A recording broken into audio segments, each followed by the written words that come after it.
good time? Yes? Enjoying this? Okay. This wasn't about class one. We are going to take. This is about. Here's what we're gonna do. We're gonna go a little bit into OT, and we're gonna take some questions from the audience. We're gonna take 5 questions for each side, and everybody has 1 minute. You'll have 1 minute for each question. So you guys got to be concise. I don't know if you got it. If one person wants to answer it, you want to split the time up, it's up to you. So we're going to take 5 questions. So please, we have 10 people come up. 5 people have questions for Occupy.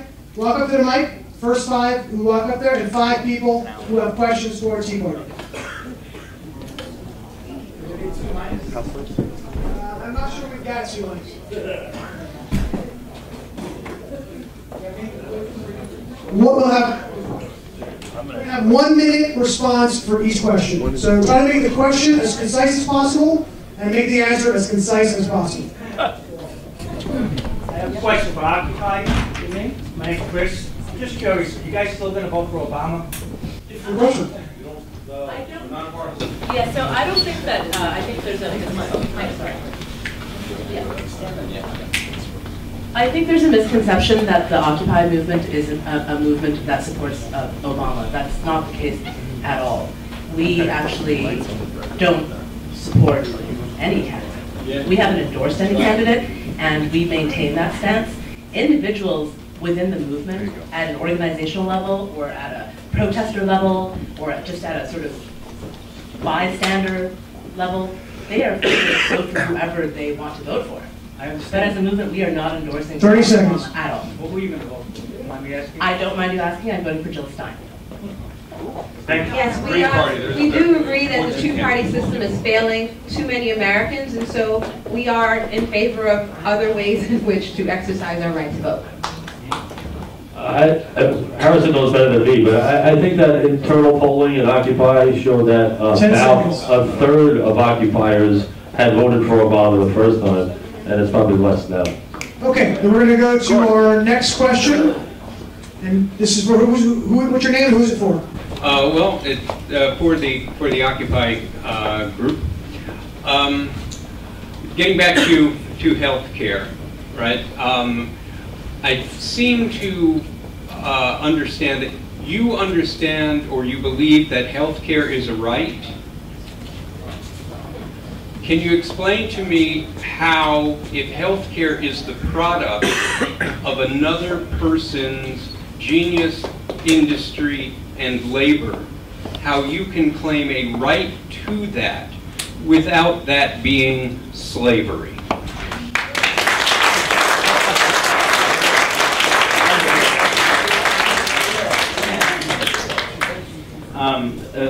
Very good framing there, sir. Honestly, I don't believe that anybody, I can't remember the term for this oath. I think that every single, is it the Hippocratic Oath? I thought so. The Hippocratic Oath, nobody should have the right to determine whether another human being has a greater or lesser chance of survival.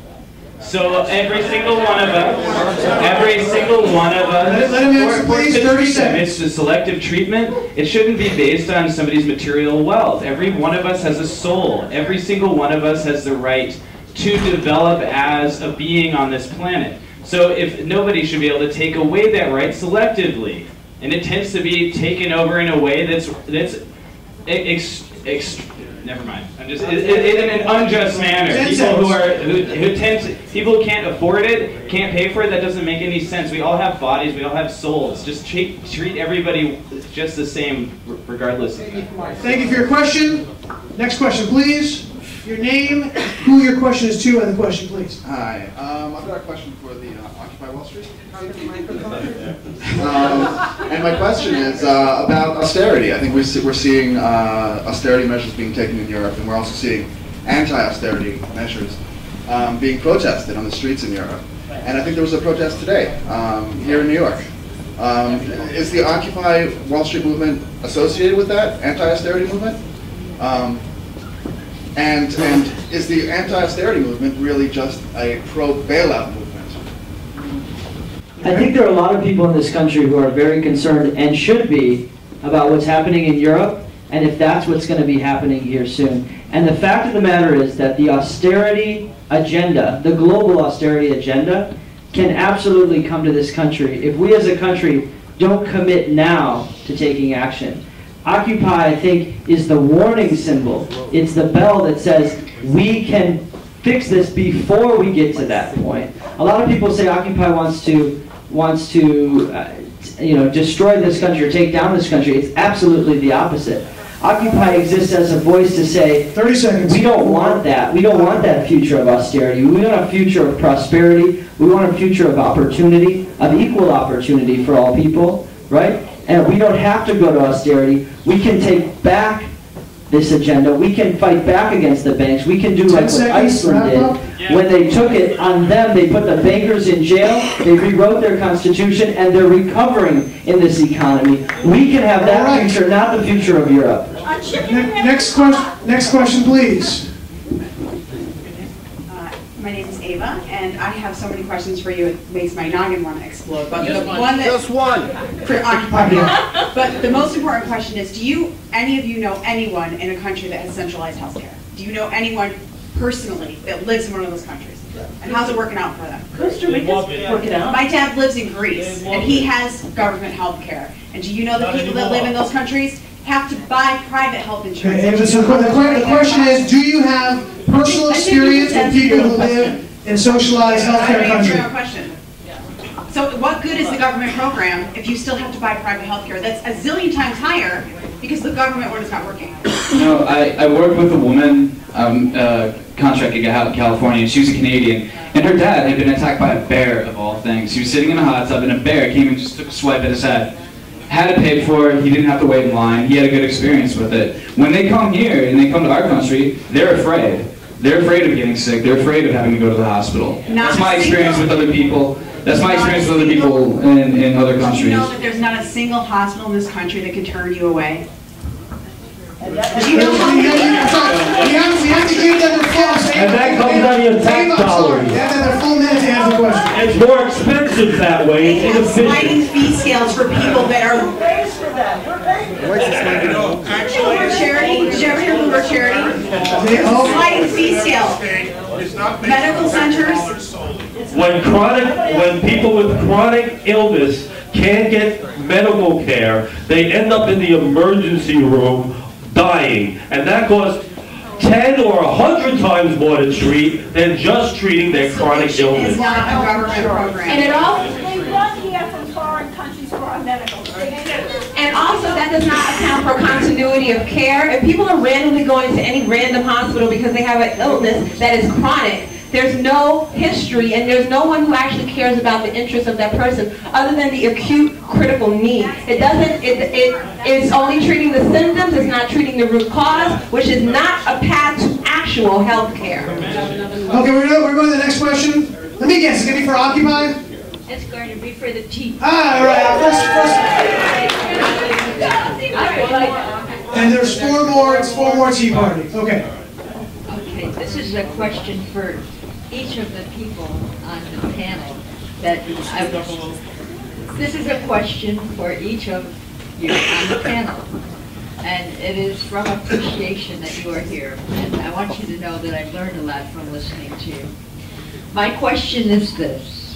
The individuals, the rugged individuals that we speak of and that we love, they live in community. And I would like to ask each of you, if you could, if the individuals in your community, if you see them using your imagination, if you see them healthy and educated, and if those individuals are concerned with other people in your community, okay, and then I'd like to ask you, if within your community, do you have a centralized bank?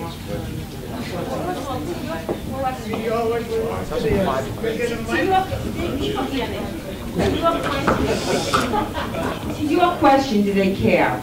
The United States of America, which is based on individual rights, is the most charitable nation in the world. Far and beyond any other country. do we give? I mean, in terms of volunteer service and money. And of course, when a country gets in trouble, like a tsunami in Indonesia, who's right there? Excuse me, I'm talking. Is this not the question I'm asking you? No, I was asking about the individuals So in your I'm community. saying, this is a country of individuals, and we, as a country of individuals, give as much, give more than anywhere else in the But world. within your country, within your community. You gotta let them answer the question. Yeah, yes. Every individual is giving to their community. We're all working, and we're making the world a better place financially, technologically, medically, scientifically. Yeah, we're all working for each other at the end of the day, but it's because we're doing it for me. If not for me, then who? If not Can I add something? 10 seconds. 10 seconds. Okay. Okay. Wait a minute. I wonder why that's funny. No, but you know, here's can I just go back? Why is it fun? Why is it funny? I think that, like, I have a lot of children. I think that the higher purpose is it all for you? I mean, you know what I do it for Guys, why are we getting into this silly argument? First of all, the premise is wrong. The premise of the question is wrong. The premise is that you have to separate individual and community versus responsibility David, let me stop you there. We're going to move on. We're going to move on to the next question. Now, I ask you, please keep the question. This is not a forum for a statement. Please form it as a concise question. It's how it makes me feel. It gives me a sense of accomplishment. You're robbing people. They're robbing people of their reason for living. It's a purposeful life. Okay, who's your question for? My name is Brian. Can you hear me? Can we give this gentleman a chance, guys? Okay, my question is for the Tea Party, and I genuinely want an answer. And I know, recognizing you do not all have the same viewpoints. And I know, in terms of healthcare, I want government to be not be paying for it and not mandating it. But in the terms of education, where there are some different opinions, and in terms of taxation, there are different opinions. To the extent that at least some of you felt there should be no taxation. If there, not everyone did. This is why I said there's diversity. To the extent if you do feel there should be no taxation, in that case, should the government be should there be education funded through the government or taxation? And if there is, if you do believe no taxation, how do you believe in funding education? Should it all be private? Will you make it broader and say how we fund anything in the government? Or do you want to keep education? I want to keep education because there seems to be consensus that there was a need for education, and I don't think anyone's opposed to it. This is only for the people who believe we should have no taxation. Okay, well, when we say we don't believe in taxation, what happens is everybody wants fairness. I mean, if you talk to the Occupy movement, every other word is fair play, fairness, fair share. Now, to be fair, everyone, no matter what you make, if you make $100,000 a week or if you make $100 a week, you should all be paying the same amount of money no matter what you make. It doesn't matter.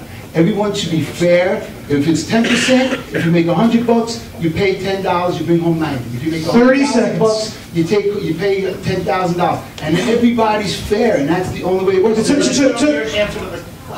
what? I think there are a couple people who don't believe taxation at all. Let's have them answer the question.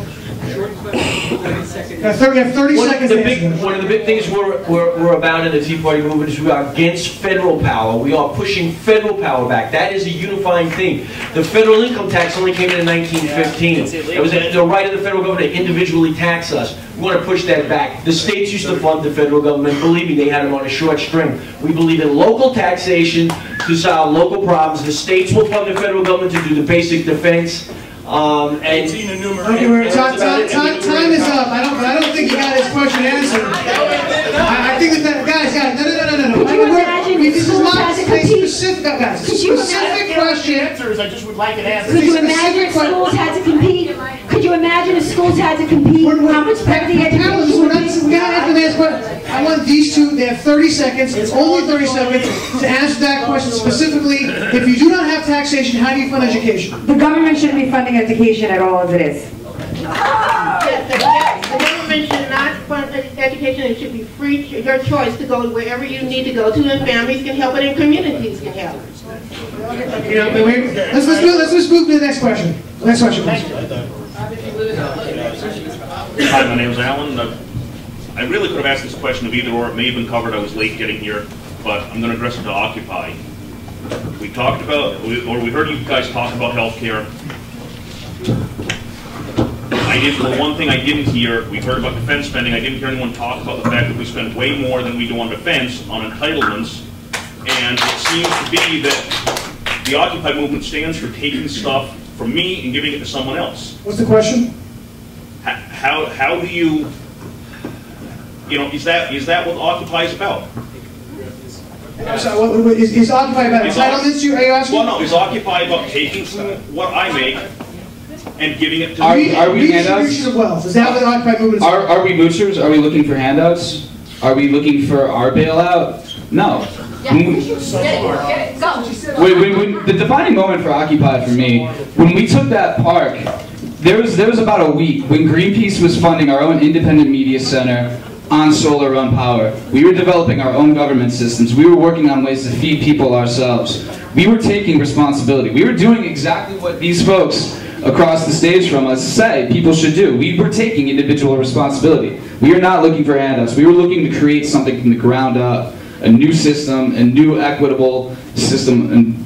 And interfacing with that existing system is the design problem. And there's no Republican or Democratic way to build an airplane. We got to do our best right now to innovate, to be competitive in the future, and to cooperate. It's not redistribution. So it's not about redistribution. What it has been about is for us to address the fact that we had a multi-trillion-dollar bailout and nobody was held accountable. Guys. That's not redistribution. Time is up. Next question. All right, that's the last question for the Occupy. That's been 5. We have 3, actually. We have two more questions to Tea Party. A few things to say. My name is Jason. Excuse me. Hi. I was very involved in the Occupy Wall Street movement. I am a small business owner. I own 2 small businesses. I live in Great Neck, Long Island. Okay, so a lot of the views that a lot of folks have of what occupiers are, we have teachers up here, we have people with master's degrees up here, we have people who look really good in suits up here. My question is, sorry. First, a twofold question. Reason why I have a twofold question is really to stress that discrimination of each other has to stop. And I'm looking right at you. Okay. Hold on. Can I finish? Discrimination between. Discrimination between. I'm coming to 2 questions, if I may. 1 question. Sure. So discrimination must stop between Republicans, between Democrats, between Tea Partiers, and we have to do what's called cooperation, which Winnie talked about before. And we all have to work together to get better. Do you have statistics on rape, on murder, on how many people shit on cars? From Tea Party. From the Tea Party, from Democrats, from Republicans, from every person that exists. Do you have statistics on how many other people have raped, killed, and shit on cars? The answer is, well, hold on. So no, we got it. We got it. I'm not done with that. You are done. You're done. It's not a fault for you. Speak with your body. Mic check. Please answer the question. It's one question. Hang on, please.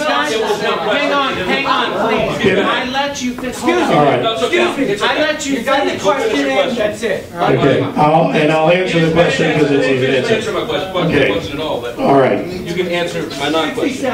The reports that I cited earlier were amalgamated from municipal and police reports.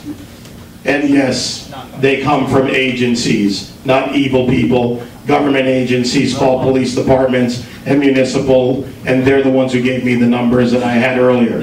Number 2, in the Tea Party. I'm going to the Tea Party. The Republicans, the Democrats, and the Tea Party.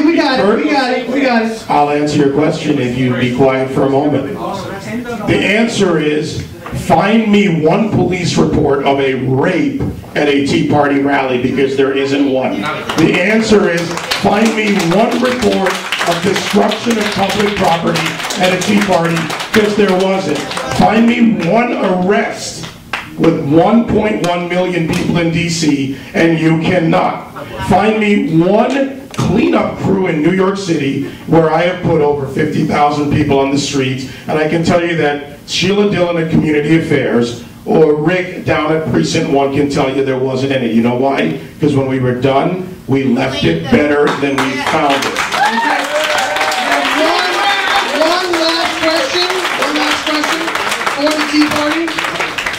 Young man? Democratic statistics, Republican statistics, you still don't have them. Okay, enough. I just told you, there has been no reported rape at a Tea Party. Go ahead, go ahead. A Republican has Go ahead. My turn. Not at a Tea Party rally. Now you're just being an idiot. Josh, They could have had you on stage, but they chose not to have you on stage. Therefore, they're the representatives up here for the Occupy. Have respected the rules of this debate. They have conducted themselves in a respectful manner. And I personally, after standing here working with them and asking them to do that, and these people doing the same, I'm asking you, do it or get out.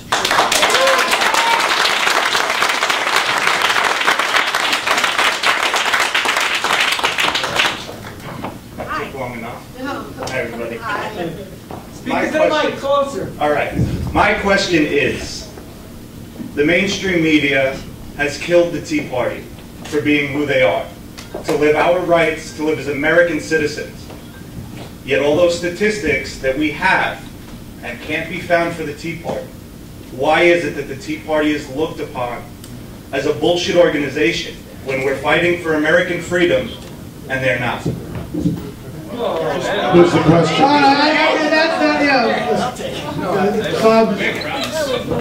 That changed my question. Well, you're referring to a mainstream media picture of the Tea Party. We live in a propaganda state.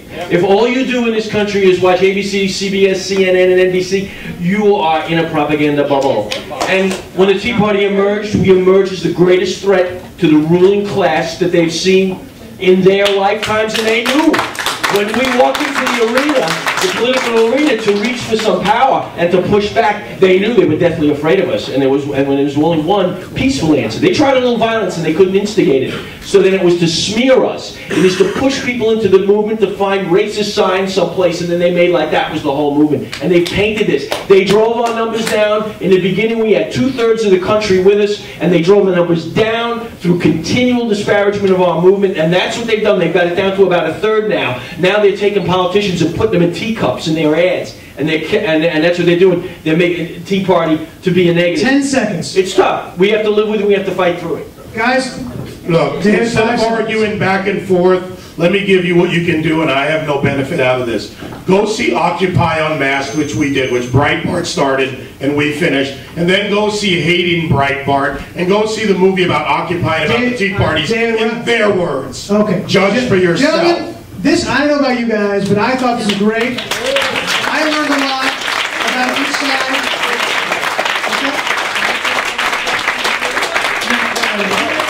We're going to go back and forth in this.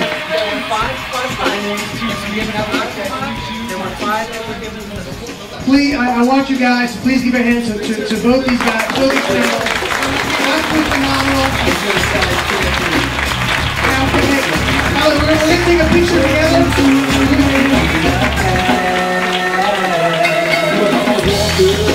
Hey everybody, I need to ask if both, excuse me, can I have your attention for a minute, please?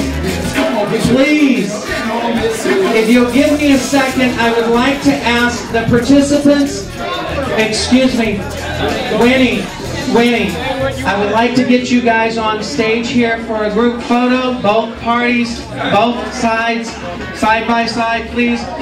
The audience, I'd like to thank you, and please thank every one of these participants, whether they're occupiers or Tea Parties, because they gave you their true opinions.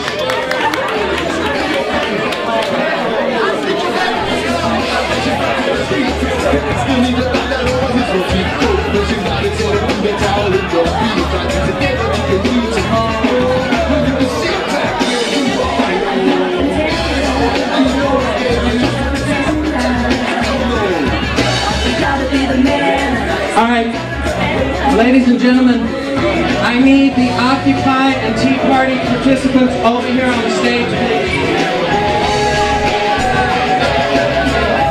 Excuse me.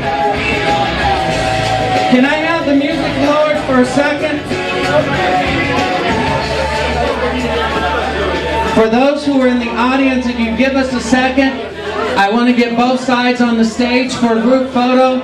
And again, regardless of who you support on this debate, please show them your appreciation again.